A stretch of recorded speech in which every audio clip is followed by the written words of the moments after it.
All right, welcome back. Math's easy step by step. In this part 2 video, I would like to show you one additional step. There's one additional step to adding polynomials that I did in part 1 when you're going to be subtracting polynomials. There's only one additional step. And let me show you what that step is now. That additional step is a keep, change, change. That's it.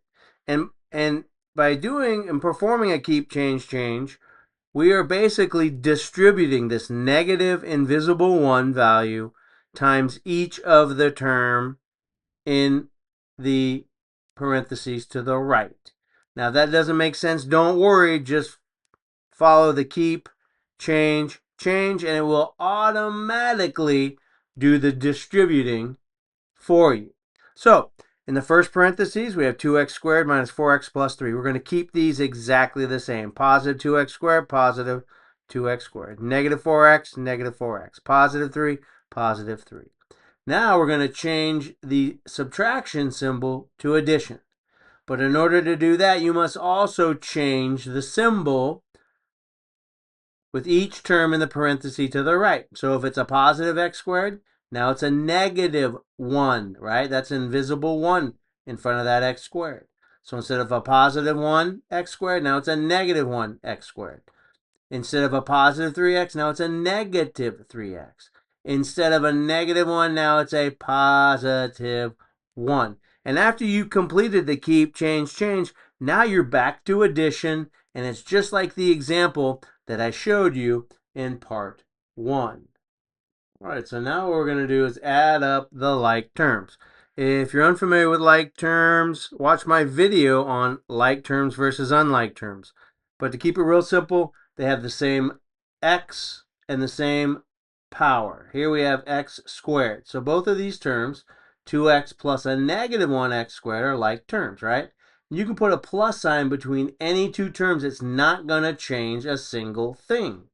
So 2x squared plus a negative 1x, I'm showing you that right here, plus negative 4x plus a negative 3x, I'm showing you that right here, plus positive 3 plus a positive 1, right? So we have our like terms. What's 2 minus 1? It's 1. It's that invisible 1. So whether you write it x squared or dot 1x, or you can even write a 1 in front of that x squared if it helps you. Absolutely, all three of those are equivalent to each other. Plus, negative 4 plus a negative 3. Hey, you owe me $4. You owe me another $3. How much do you owe me in total? You owe me $7. Get me that $7 now. Don't forget that negative 7 is attached to x through multiplication. Plus, 3 plus 1 is 4.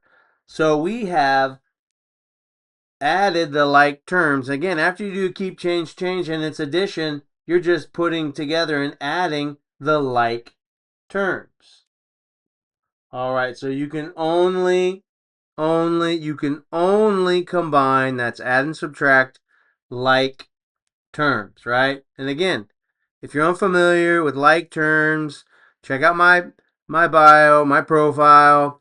There's the Red app that has a playlist. You can check it out. I have Invisible 1 videos. I also have videos I've created on like terms versus unlike terms. It will help you dramatically end the confusion in mathematics. Well, thank you for joining me in the part 2 video. I have part 3, part 4, part 5. I got a bunch of different examples. Now, each example is not the same example, not the same exact problem that the student had sent me. I've changed it up just a little bit, but all the steps, all the knowledge you need is there. Please join me for part 3. Math is easy. Take it step by step. Please like, follow, share, subscribe. Thank you for your time.